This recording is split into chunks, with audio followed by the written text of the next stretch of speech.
Jangan sekali-kali kepo tentang masalah orang.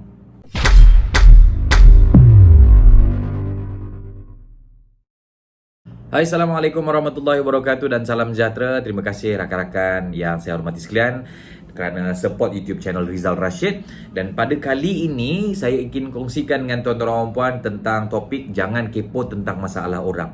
Bila kita sebut tentang masalah kan, kadang-kadang ada orang datang kepada kita bertanya pandangan kita tentang masalah mereka, ataupun mereka datang kepada kita memberitahu, tuan saya ada masalah. So mereka memberitahu masalah dia, mereka memberitahu apa yang terjadi ataupun situasi mungkin dari segi hubungan dia dengan pasangan dia ataupun hubungan dia dengan ahli keluarga dia.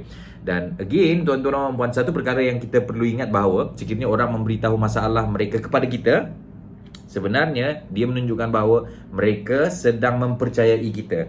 So kita perlu bersyukur sebab orang mempercayai kita juga adalah satu rezeki.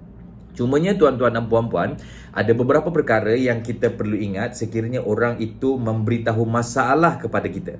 So apa perkaranya? First kali yang kita perlu tahu, first kali apa yang kita perlu buat, sekiranya ada orang datang memberitahu masalah mereka kepada kita, kita menjadi seorang pendengar. Maksud saya apa? Maksudnya kita tak respon apa-apa.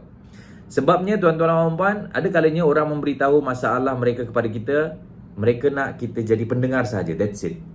Right? So again, first step, perkara pertama yang kita perlu ingat, sekiranya orang memberitahu masalah kepada kita, kita just diam dan jadi pendengar saja. Kalau kita nak respon pun, oh okey, baik, ataupun just diam. Right? So, perkara kedua yang kita perlu ingat, sekiranya mereka meminta pandangan daripada kita, barulah kita boleh memberitahu pandangan dari sudut kepakaran kita ataupun pengalaman kita. Cumanya bila kita memberitahu tentang pandangan kita, saya yakin dan percaya kita tak lari daripada bertanya soalan, betul? Maksudnya kita tanya soalan untuk verify dan kita nak tanya soalan untuk membantu menyelesaikan masalah dia. Dan bila kita sebut tentang bertanya soalan ni, yang saya nak tuan-tuan dan puan highlight dekat sini. Sebenarnya ada dua jenis soalan.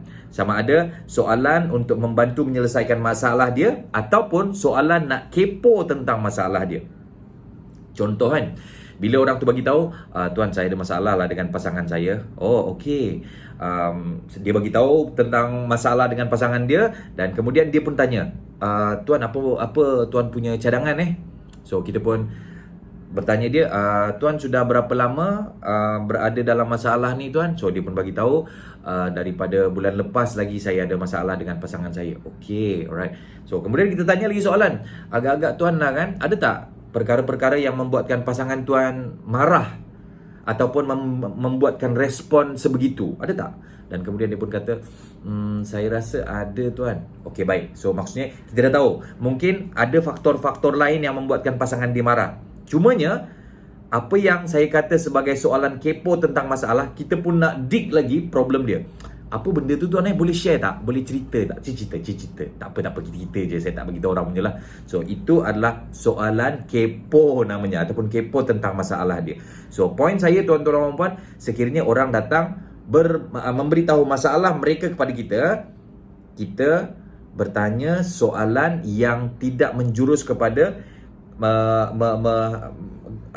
digging more ataupun dig more ataupun korek lagi rahsia dia. Sebenarnya apa yang paling penting, kita nak bantu selesaikan masalah dia. Antara contoh lain mungkin orang datang kepada kita, dia kata, tuan saya ada masalah tuan, masalah kewangan tuan. Oh okey, apa yang dia pun bagi tahu, dia kata, tuan boleh bantu saya untuk selesaikan masalah saya tak? Okey, so pun kita pun bagi tahu dia, since bila tuan tuan mengalami masalah ni? Since PKP hari tu.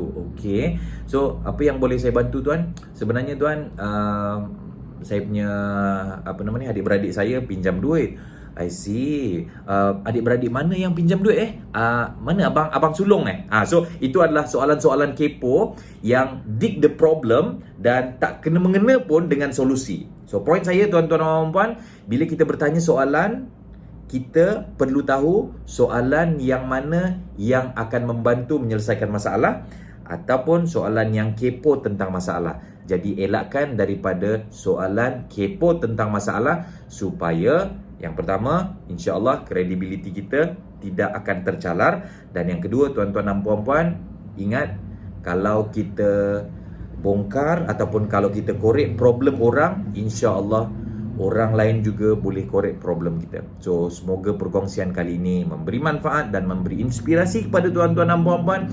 Dan jangan lupa untuk klik subscribe YouTube channel Rizal Rashid dan klik notification bell supaya anda mendapat notifikasi bagi video-video terbaru daripada kami. Sekian, wabillahi taufiq wal hidayah. Assalamualaikum warahmatullahi wabarakatuh dan salam sejahtera.